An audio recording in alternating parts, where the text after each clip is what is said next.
अस्सलाम वालेकुम soul brothers. आज की वीडियो का टॉपिक है आईमैट। आईमैट क्या है? आईमैट इटली में एमबीबीएस पढ़ने के लिए एक एडमिशन टेस्ट है, एक एंट्री टेस्ट है। और आईमैट का मतलब क्या है? आईमैट का मतलब है इंटरनेशनल मेडिकल एडमिशन टेस्ट। और अगर आपने मेरी एमबीबीएस वाली वीडियो नहीं पढ़ी, नहीं देखी, जो मैंने इटली के लिए बनाई थी, तो उसका लिंक मैंने डिस्क्रिप्शन में दे दिया है। पहले वो जाके देखें, फिर आपको ये वीडियो ज़्यादा बेहतर तरीके से पता चलेगा। आज की वीडियो में मैं आपको बताऊंगा कि मैंने आईमेट की प्रेपरेशन किस तरह की और आप किस तरह कर सकते हैं।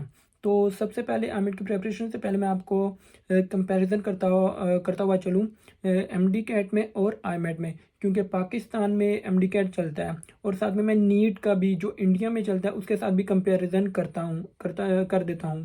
तो एमडी कैट जो है स्पेसिफिकली उसमें नंबर ऑफ क्वेश्चंस बहुत ज़्यादा होते हैं, नंबर ऑफ एमसीक्यूज बहुत ज़्यादा होते हैं।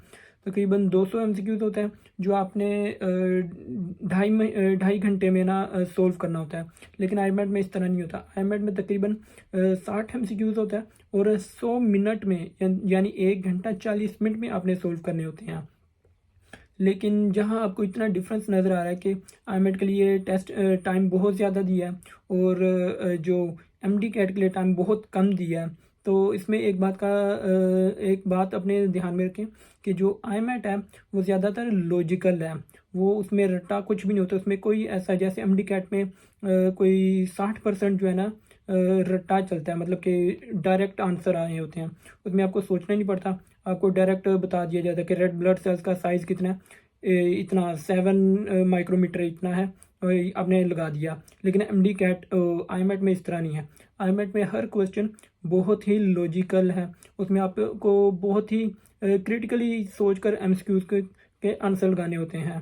तो जो पाकिस्तानी स्टूडेंट्स हैं उनके लिए अगर मैं कंपैरिजन करूं एमडी कैट को और आईमेट को, तो मैंने खुद 2 बार एमडी कैट दिया।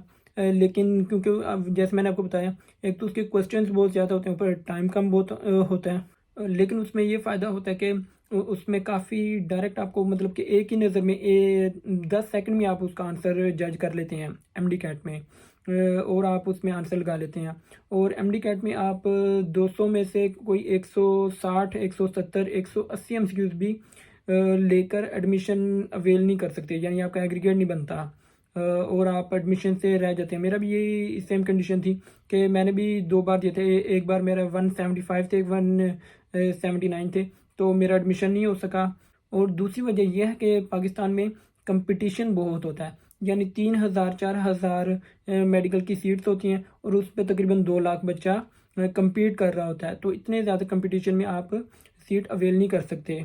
तो इसी वजह से मैं रह गया था। और लेकिन मैंने आईमेट की तैयारी की और वो दिया मैंने आईमेट 2021 में मैंने आईमेट दिया और अल्हम्दुलिल्लाह मेरा वो क्लियर हुआ। मेरे 40.2 नंबर स्कोर था और जो कट ऑफ स्कोर था, यानी जो सबसे लास्ट वाले बच्चे का जिसका एडमिशन हुआ था मेरी यूनिवर्सिटी के लिए, उसका स्कोर था 34। तो यानी मैं काफ़ी अच्छे मार्जिन से मैंने इसको पास किया। यानी अगर आप काफ़ी लॉजिकल हैं और क्रिटिकली क्वेश्चन को सॉल्व कर सकते हैं तो आप आईमेट इजीली क्रैक कर सकते हैं। और रही इंडियन के जो नीट है, वो काफ़ी कम्पिटिटिव एग्ज़ाम होता है हमारे एमडी कैट से। तो जो इंडियंस हैं वो काफ़ी इजीली और भी इजीली जो है आईमेट को क्लियर कर सकते हैं। क्योंकि मुझे याद है कि 2022 में जो मेरी यूनिवर्सिटी के लिए 8 इंडियंस थे वो क्वालिफाई उन्होंने किया था और पाकिस्तानियों में से 2-3 थे। तो यही वजह है कि इंडिया का जो अपना सिलेबस है, नेशनल करिकुलम है, वो काफ़ी कम्पिटिटिव है और काफ़ी अप टू डेट है। पाकिस्तान का नेशनल करिकुलम इतना कम्पिटिटिव नहीं और अप टू डेट भी नहीं है, बहुत मतलब कि काफ़ी हद तक ना सिंपल सा है। तो इसलिए इंडियन जो है वो ज़्यादा सीट्स ले जाते हैं। अच्छा, अब बात करते हैं आईमेट की प्रेपरेशन की। तो मैंने जो आईमेट की प्रेपरेशन की वो मैंने एफएससी की बुक से की, क्योंकि मैंने 2 साल 2 बार एमडी कैट दिया हुआ था। तो मुझे एफएससी की बुक्स जो अपनी थी फिज़िक्स केमिस्ट्री बायो की, वो समझ लो एक तरह से याद थी। तो मैंने उधर से ही अपनी प्रेपरेशन स्टार्ट की। मैंने फिज़िक्स केमिस्ट्री बायो अपनी एफएससी की बुक से प्रिपेयर की और साथ में बायो चूँकि आईमेट में 15 क्वेश्चन जो हैं बायो के हैं, वो काफ़ी कवर करता है बायो आईमेट को। तो उसके साथ आपने एक बुक पढ़नी है, वो है ए लेवल्स की। ए लेवल्स पढ़ लें या कोई और जो कैम्ब्रिज की बुक हो, आपको जो आपने जो पढ़ी हो वो पढ़ सकते हैं, कोई ऐसा इशू नहीं है। तो वो आप वो पढ़ सकते हैं, क्योंकि जो बायो है वो काफ़ी क्रिटिकल आती है, काफ़ी टफ आती है, क्योंकि हमने बनना ही डॉक्टर है। तो बायो जो है ना, मैं आपको कहूँगा कि काफ़ी अच्छी प्रिपेयर करें अपनी, क्योंकि उसके एमसीक्यूज बहुत ही क्रिटिकल और बड़े मतलब कि जहन लगा के आपको सोल्व करना पड़ता है। अच्छा, बायो के बाद जो दूसरा सब्जेक्ट है वो है केमिस्ट्री। केमिस्ट्री मैंने ना मोस्टली अपनी एफएससी की बुक से ही की थी, क्योंकि केमिस्ट्री इजी आती है। केमिस्ट्री में मोस्टली जो एमसीक्यूज आते हैं वो ऑर्गेनिक केमिस्ट्री से आते हैं, इनऑर्गेनिक से बहुत ही कम आते हैं, और उसमें अगर आते भी हैं तो 2-3 आते हैं, और वो भी बहुत ईजी होते हैं, उनके नोमेनक्लेचर से रिलेटेड आ जाता है। और ऐसे रिएक्शंस नहीं आते, लेकिन एटलीस्ट रिएक्शंस नहीं आते, इसलिए केमिस्ट्री की प्रिपरेशन काफ़ी ईजी है। और कुछ टॉपिक्स जो मेरी एफएससी की बुक से कवर नहीं कर रही थी, वो मैंने अपनी यूट्यूब चैनल से कंसल्ट किया, और मैंने मैं एंड पे वीडियो पे जाके आपको सारी यूट्यूब चैनल्स के नाम भी बताऊंगा, उधर वो यूट्यूब चैनल्स आप ज़रूर देखना। और जो तीसरा सब्जेक्ट है वो है फिज़िक्स। फिज़िक्स जो मैंने की थी वो अपनी एफएससी की बुक से की थी, फिज़िक्स भी। और जो कुछ टॉपिक्स मेरे एफएससी की बुक्स कवर नहीं कर रही थी वो मैंने यूट्यूब चैनल से ही किए थे। और पाकिस्तान में एफएससी प्री मेडिकल में मैथ नहीं होता, ये सबसे बड़ा ड्रॉबैक है कि हमारे एफएससी प्री मेडिकल में मैथ को रखा ही नहीं गया। मतलब कि 9-10 से अगर जिसने मैथ किया, उसके बाद उसने मैथ को हाथ नहीं लगाया। तो इसमें मैं कहूँगा कि आपने जो 9-10 का मैथ किया, उसको ज़रा दोबारा रिवाइज़ करना है। और रिवाइज़ कैसे करना है, आपने आई मैथ का ना सिलेबस देखना है। वो आई मैथ का सिलेबस भी मैं डिस्क्रिप्शन में दे दूँगा, तो आप उधर से डाउनलोड कर लेना उसका पीडीएफ। तो उसका आई मैथ का सिलेबस देखना है, और उसके अकॉर्डिंग 9-10 की बुक से आपने मैथ देखना है, मैथ करना है, क्योंकि मैंने भी 9-10 से किया था, और कुछ टॉपिक्स यूट्यूब से देखे थे। अच्छा, अभी तक जो बात हो रही थी हमारी वो सेक्शन 2 की हो रही थी, जो साइंस पोर्शन था। अभी मैं बात करने लगा हूँ प्रेपरेशन जो मैंने सेक्शन 1 की। सेक्शन 1 में आता है जनरल नॉलेज, उसमें आता है लॉजिकल रीजनिंग और क्रिटिकल थिंकिंग। ये 3 तरह के क्वेश्चन आते हैं। अच्छा, जनरल नॉलेज के बारे में मैं बताता चलूँ कि जनरल नॉलेज के लिए ना आपको ज़्यादा मेहनत नहीं करनी चाहिए, मैं समझता हूँ, क्योंकि बहुत ही रैंडम क्वेश्चन होते हैं। अगर आप पास्ट पेपर्स भी उठा के देखते हो तो बहुत रैंडम क्वेश्चंस होते हैं, कुछ भी वो पूछ ले रहे हैं, कुछ भी। लेकिन फिर भी मैंने प्रेपरेशन ज़रूर की थी, और मेरे 4-5 को एमसीक्यू जो थे वो ठीक हुए थे। तो मैं उसका थोड़ा सा बताता हूँ कि प्रेपरेशन कैसे करनी है अपने जनरल नॉलेज की। जनरल नॉलेज के लिए अपने पास्ट पेपर देखने हैं, और पास्ट पेपर्स में तकरीबन 10 या 12 एमसीक्यूज होते थे। 10-12 एमसीक्यूज को आपने देखना है, और उन एमसीक्यूज में से वो वाले एमसीक्यूज जो बहुत जनरल हों, ये जिसे वाकई में हम जनरल नॉलेज कह सकते हो, उसके रिलेटेड आपने सारी चीज़ें देखनी है। मतलब कि यूरोपीय यूनियन का अगर कोई एमसीक्यू आता है तो आपने यूरोपीय यूनियन की जो डेट्स हैं वो देखनी है। आपने जो यूएन ऑर्गेनाइजेशंस हैं, ये बहुत इंपॉर्टेंट है, यूएन ऑर्गेनाइजेशंस, इसको देखना है, आपने यूएन ऑर्गेनाइजेशंस को देखना है। आपने देखना कि टॉलेस्ट माउंटेन, लॉन्गेस्ट रिवर, मतलब कि जनरली आपने तैयारी करनी है, बहुत स्पेसिफिक नहीं जाना। वो आपके नसीब हुए तो आपके बहुत ज़्यादा अच्छे हुए जनरल नॉलेज में, तो आप कोई 8-9-10 भी ठीक कर सकते हैं, वरना आप 4-5 से ज़्यादा नहीं ठीक कर सकते, क्योंकि आपको पता ही नहीं कि किस तरह का एमसीक्यू था। अच्छा, जनरल नॉलेज के बाद जो आता है वो है क्रिटिकल थिंकिंग। क्रिटिकल थिंकिंग की जो मैंने प्रिपरेशन है वो मैंने की थी बी मैट गाइड से। बी मैट की गाइड है पूरी, कोई पीडीएफ है, वो भी मैं उसका भी लिंक डिस्क्रिप्शन में दे दूंगा, वो आप डाउनलोड कर लेना।